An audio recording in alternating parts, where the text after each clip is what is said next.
Hello बच्चों। आज हम अपना नया टॉपिक संरचना के आधार पर हाइड्रोकार्बन्स का जो वर्गीकरण है उसकी बात करेंगे। सबसे पहले हम बात करेंगे सीधी श्रृंखला की। अभी तक हमने हाइड्रोकार्बन्स में बात की है एल्केन, एल्कीन, एल्काइन और एल्काइल की। ठीक है, हमने इनके स्ट्रक्चर्स देखे बेटा, कैसे इनकी संरचना होती है, कैसे इनके नाम लिखे जाते हैं, आयुपैक नेम कैसे लिखे जाते हैं।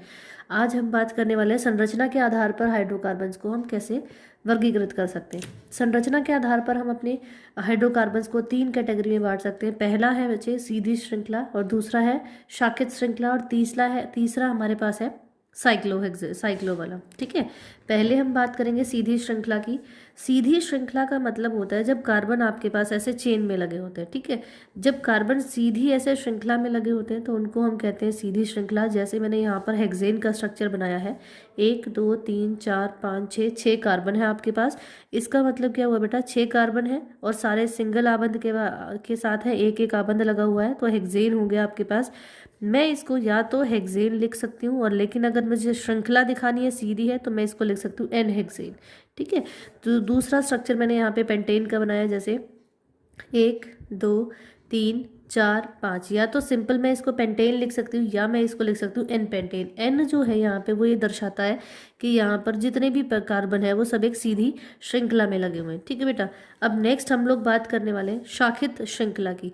शाखित श्रृंखला, जैसा कि आपको नाम से ही समझ आ रहा, शाखित मतलब शाखा वाला, शाखा जिसमें बन रही हो। ठीक है, हमने बात की थी एल्काइल ग्रुप की बच्चे। एल्काइल ग्रुप जब भी आता है वो हमेशा शाखा बनाने के काम आता है। ठीक है बेटा, आपको अभी तक हमने बात की कि ऐसे सीधी चेन बनती है तो उसको हम सीधी श्रृंखला कहते हैं। अगर इस सीधी चेन में आपको कहीं पर कोई शाखा नजर आ जाए, ऐसे आ जाए, या इसमें 2 शाखाएं नजर आ जाए, तो उनको हम कहते हैं शाखित श्रृंखला।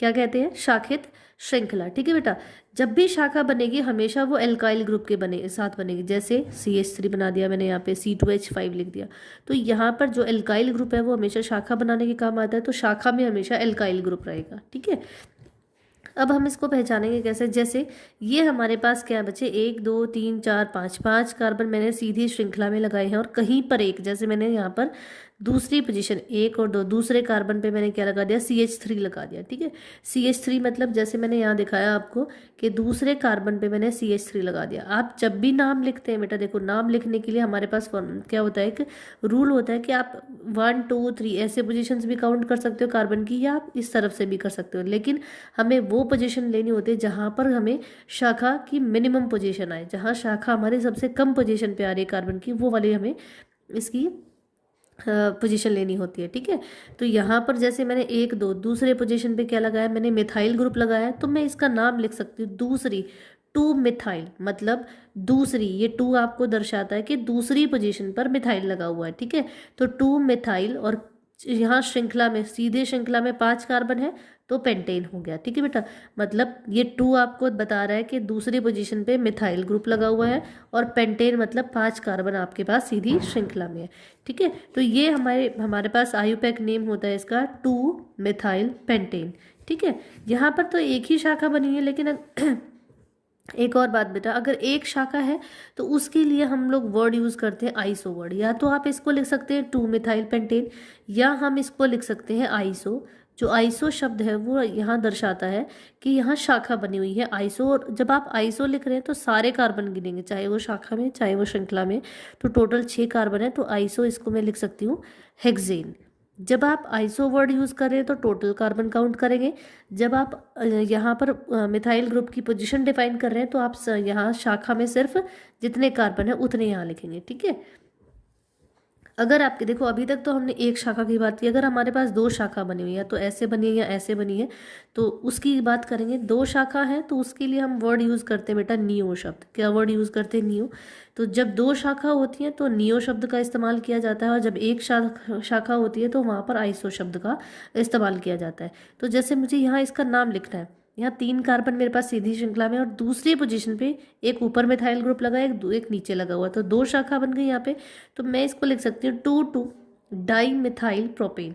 डाई का मतलब होता है दो, मतलब टू टू, दूसरी पोजीशन पर ही दो मिथाइल ग्रुप लगे हुए हैं, और तीन प्रोपेन मतलब तीन ऐसे आपके साथ कैसे हैं, सीधे श्रृंखला में है, ठीक है। तो क्योंकि दो यहाँ पर आपके पास क्या लगे हुए हैं, शाखा लगी हुई है, तो इसके लिए हम नियो शब्द इस्तेमाल करते हैं।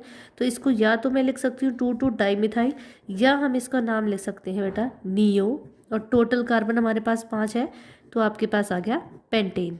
तो या तो मैं लिखूँ इसको नियोपेंटेन, या मैं लिख सकती हूँ इसको टू टू डाईमिथाइल, ठीक है। तो ये हमारे पास सीधी श्रृंखला थी, ये हमारे पास शाखित थी। ये हमारे पास सीधे श्रृंखला के एग्जाम्पल्स हैं, ये हमारे पास शाखित श्रृंखला के लिए, ठीक है। अब हम आगे बात करने वाले हैं बेटा जो हमारा तीसरा टाइप है, दैट इज क्लोज्ड चेन वाला है, साइक्लिक हाइड्रोकार्बन्स की हम लोग बात करेंगे। जो साइक्लिक हाइड्रोकार्बन्स है वो हमारे कैसे होते हैं बेटा, संतृप्त हाइड्रोकार्बन्स और असंतृप्त हाइड्रोकार्बन्स, उनको हम दो कैटेगरी में बांट सकते हैं। संतृप्त हाइड्रोकार्बन्स का मतलब हुआ बेटा जब आपके पास सारे के सारे जो चेन बन रही है उसमें जितने कार्बन है सबके पास कैसा लगा है, एक एक आबंध लगा हुआ है। जैसे मैंने यहाँ 6 कार्बन लिए, 1 2 3 4 5 और 6 कार्बन लिए मैंने, इनकी 6 की एक साइकिल बना दी, देखो कंप्लीट एक साइकिल बन रही है। तो आप देखिए ये कार्बन ने 2 आबंध तो कार्बन के साथ शेयर किए और 2 किसके साथ, हाइड्रोजन के साथ। ऐसे इस कार्बन ने भी 2 कार्बन के साथ और 2 हाइड्रोजन के साथ। तो जब पूरे ऐसे साइक्लिक स्ट्रक्चर बन जाता है तो इसको हम कहते हैं हाइड्रोकार्बन्स, ठीक है। तो अगर मुझे इसका नाम लिखना है तो टोटल कार्बन हमें काउंट करूँगे कितने हैं, 6, तो हेक्सेन हो गया। साइक्लोहेक्सेन लिखा, साइक्लो वर्ड यहाँ इंडिकेट कर रहा है कि ये सारे एक कैसे साइकिल की तरह ऐसे क्लोज्ड चेन उन्होंने बनाई हुई है, ठीक है। अगर मैं बात करूं आपसे बेटा कि मिनिमम कितने कार्बन से, कई बार क्वेश्चन आ जाता है हमारे पास कि मिनिमम कितने कार्बन्स की ज़रूरत होती है साइक्लोहाइड्रोकार्बन्स बनाने के लिए, तो मिनिमम हमारे पास 3 कार्बन्स की, जैसे 1 2 और 3 मिनिमम हमेशा, जैसे ट्राइंगल शेप है तो जहाँ ये कॉर्नर टच होते हैं उसका मतलब होता है बेटा कि वहीं पर कार्बन लगा हुआ है। तो क्योंकि देखो 2 अगर मैंने कार्बन लिख दिए, एक यहाँ पर एक यहाँ पर, तो इनको तो मैं बना ही नहीं सकती इनका क्लोज्ड स्ट्रक्चर। तो मिनिमम मुझे 3 कार्बन्स की रिक्वायरमेंट होती है कोई भी क्लोज्ड स्ट्रक्चर बनाने के लिए, साइक्लिक हाइड्रोकार्बन बनाने के लिए, ठीक है।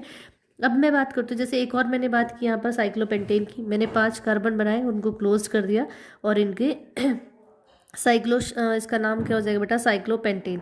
1 2 3 4 5 5 कार्बन है और सबके 2 2 हाइड्रोजन लगे, क्योंकि 2 2 बॉन्ड इन्होंने कार्बन के साथ शेयर किए और एक एक बॉन्ड इसने जो इसका आबंध है वो इसने हाइड्रोजन के साथ शेयर किया हुआ, ठीक है। तो इसको हम कहते हैं साइक्लोपेंटेन। क्या कहते हैं बच्चे, साइक्लोपेंटेन, ठीक है। अगर मैं इसके इलेक्ट्रॉन बिंदु संरचना की बात करूं, जैसे मैंने यहाँ पर जो हमारा हेक्सेन है, साइक्लोहेक्सेन, उसका इलेक्ट्रॉन बिंदु भी बनाया है, तो उसमें अगर मैं बात करूँ तो देखो 6 कार्बन है, ये 2 यहाँ पर शेयर हुए, 2 यहाँ पर और 2 2 किसके साथ, इनके हाइड्रोजन के साथ, ठीक है। अब मैं बात करने वाली हूँ बेटा असंतृप्त हाइड्रोकार्बन्स की, ठीक है। असंतृप्त हाइड्रोकार्बन्स मतलब वहाँ पर या तो डबल बॉन्ड लगा हो या ट्रिपल बॉन्ड लगा हो, मतलब या तो 2 आबंध हो या हमारे पास 3 आबंध हो, ठीक है। यहाँ पर सबसे कॉमन स्ट्रक्चर जो हमें सबसे ज़्यादा कॉमन पढ़ना है वो हमारे पास किसका होता है बेटा, बेंजीन का होता है। किसका होता है, बेंजीन। बेंजीन का नाम होता है बेटा C6 और H6। देखो यहाँ कार्बन हमारे पास 6 है और हाइड्रोजन भी 6 ही है, ठीक है। तो इसमें क्या होता है बच्चे, यहाँ पर ऑल्टरनेट हमारे पास ऑल्टरनेट सिंगल और डबल बॉन्ड होता है, मतलब कार्बन के साथ एक सिंगल बॉन्ड होता है, फिर डबल बॉन्ड, फिर कार्बन आया सिंगल, फिर डबल, फिर सिंगल, फिर डबल, एक छोड़कर एक यहाँ पर क्या होता है, डबल बॉन्ड होता है, ठीक है। तो ये हमारा संतृप्त हाइड्रोकार्बन है बेंजीन। एक कार्बन है, 2 आबंध इसने इस कार्बन के साथ शेयर किए, 2, ये तीसरा कार्बन के साथ, चौथा हाइड्रोजन के साथ। ऐसे इस कार्बन की बात करूँ तो 2 इस ऊपर वाले कार्बन के साथ, एक नीचे वाले के साथ और एक हाइड्रोजन के साथ यहाँ। ऐसे ही अगर इसकी बात करें तो 2 यहाँ पर, एक यहाँ और एक यहाँ, ठीक है बेटा। इस तरीके से ऑल्टरनेट मतलब एक छोड़कर एक यहाँ पर डबल बॉन्ड लगा होता है, तो 3 डबल बॉन्ड होते हैं यहाँ पर, 3 2 आबंध वाले हमारे पास होते हैं यहाँ पे और एक एक आबंध वाला होता है, ठीक है। एक ही स्ट्रक्चर हमारे पास बेंजीन, जिसको हमें पढ़ना है, बहुत ही कॉमन है इसको एग्जाम में पूछना कि बेंजीन का स्ट्रक्चर क्या होता है, बेंजीन का फॉर्मूला क्या होता है, ठीक है। दूसरा इसका इस्तेमाल कहाँ होता है, जो बेंजीन है बेटा ये एरोमेटिक जितने भी कंपाउंड है जैसे परफ्यूम्स वगैरह उनमें इसका इस्तेमाल किया जाता है, क्योंकि इसके इस्तेमाल में इसलिए किया जाता है क्योंकि वो इसमें इससे बड़ी ही फ्रूटी सी स्मेल आती है, जो स्मेल आती है वो बहुत ही खुशबूदार आती है, ठीक है। तो खुशबू वाले जितने एरोमेटिक शब्द का मतलब होता है खुशबूदार, तो जितने खुशबूदार हमारे पास जो स्ट्रक्चर होते हैं या फिर हमारे पास कंपाउंड्स होते हैं उनमें इसको इस्तेमाल किया जाता है, ठीक है। अब हम बात करने वाले नेक्स्ट हमारा टॉपिक बचे समजातीय श्रेणी। समजातीय जैसे बेटा आपको समजातीय, सम का मतलब होता है समान और जातीय मतलब एक जैसे, जो एक ही कैटेगरी के जो हमारे पास हाइड्रोकार्बन्स है उनकी हम बात करने वाले हैं। ठीक है, तो यह उन यौगिकों की श्रृंखला होती है जिनकी समान संरचना और रासायनिक गुणधर्म भी उनके कैसे होते हैं बेटा, समान होते हैं। मतलब उनकी जो संरचना होती है वो भी समान होती है और उनके रासायनिक गुणधर्म जो होते हैं वो भी समान होते हैं। जो सबसे बड़ी पहचान होती है बेटा इनकी, वो होती है कि इनके हर एक स्ट्रक्चर में जितने भी आपके पास समजातीय श्रेणी के आपके हाइड्रोकार्बन्स हैं उनमें CH2 एक कार्बन और 2 हाइड्रोजन का अंतर होता है। कितना? एक कार्बन और 2 हाइड्रोजन का उनमें अंतर होता है। और दूसरा उनके द्रव्यमान में 14 यूनिट का अंतर होता है। कितने यूनिट का? 14 यूनिट का। इसका मतलब बेटा जैसे मैंने यहाँ लिखा C3H8, मैं एक एग्जाम्पल ले रही हूँ यहाँ पर, C3H8 है और C4 मेरे पास आ गया H10। ठीक है, तो देखो यहाँ 3 कार्बन है या 4 कार्बन है, तो कितने कार्बन का डिफरेंस हुआ, इनमें कितना अंतर है? एक कार्बन ज़्यादा है इधर वाले के पास। यहाँ 8 हाइड्रोजन है, यहाँ पर 10 हाइड्रोजन है, तो कितने हाइड्रोजन हो गए? 2 हाइड्रोजन है। इसका मतलब ये दोनों समजातीय श्रेणी में आएंगे। और इनकी श्रेणी कौन सी है बेटा? इनकी श्रेणी होगी आपकी एल्केन्स की। कौन सी होगी बच्चे? एल्केन्स की। जैसे यहाँ पर मैं एक और एग्जांपल ले सकते हैं बच्चे, जैसे एक और एग्जांपल मैं लूँ यहाँ पर C3H6 है, ठीक है, C4H8 है मेरे पास और C5H10 है। ठीक है, यहाँ देखिए, यहाँ कार्बन कितने? 3, यहाँ कितने हैं? 4, तो यहाँ इनमें 1 कार्बन का डिफरेंस है। यहाँ 6 है, यहाँ 8 है, तो 2 हाइड्रोजन है। फिर इसको देखो, यहाँ 4 कार्बन या 5 कार्बन, तो 1 कार्बन का डिफरेंस, यहाँ 8 है, यहाँ 10 है, तो 2 हाइड्रोजन का। तो इसका मतलब ये तीनों क्या है? समान श्रेणी में आ रहे हैं, समजातीय श्रेणी में आ रहे हैं।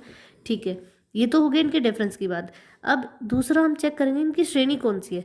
तो 3 दूनी 6, मतलब डबल किया हुआ है, तो डबल जब हम करते हैं वो हमारी कौन सी होती है बच्चे? एल्कीन होती है। तो एल्कीन इनकी श्रेणी हो जाएगी। ठीक है, और यहाँ पर 1 कार्बन 2 हाइड्रोजन का इनमें अंतर हो जाएगा। आप बात सोच रहे हो कि मैम 14 यूनिट का जो द्रव्यमान का अंतर है वो नहीं निकाल रहे। देखो बेटा, 1 कार्बन और 2 हाइड्रोजन का जब आप द्रव्यमान निकालोगे तो कार्बन का होता है 12 और 2 हाइड्रोजन मतलब 2 गुना 1 कितना हो गया? 14। ऑटोमेटिकली अगर उनमें 1 कार्बन और 2 हाइड्रोजन का गैप होगा ना बच्चे, तो उसमें 14 यूनिट का अंतर अपने आप आ जाएगा। ठीक है, तो मेनली हमें देखना होता है कि 1 कार्बन और 2 हाइड्रोजन का उसमें क्या होना चाहिए? अंतर होना चाहिए। तो आप इजीली उसको बता सकते हैं कि समान श्रेणी में। अब ऐसा भी हो सकता है जैसे मैंने लिखा यहाँ पर C3H6 है और आपके पास मैंने C4H यहाँ पर हम कर देते हैं H10। तो यहाँ देखो, यहाँ 3 कार्बन है या 4 कार्बन है, तो 1 कार्बन का तो अंतर है। लेकिन जब आप हाइड्रोजन देखते हैं तो यहाँ 6 है और यहाँ कितने हैं? 10। तो ये तो 4 आपके हाइड्रोजन आ गए, तो ये आपका समजातीय श्रेणी में नहीं आएगा। ठीक है बेटा, तो इस तरीके से आप समजातीय श्रेणी को निकाल सकते हैं। तो आज के लिए इतना ही। आई होप आपको समझ आया होगा। अगर आपको मेरी वीडियोज़ पसंद आ रही हैं तो आप मेरे चैनल को सब्सक्राइब कर सकते हैं। Thank you.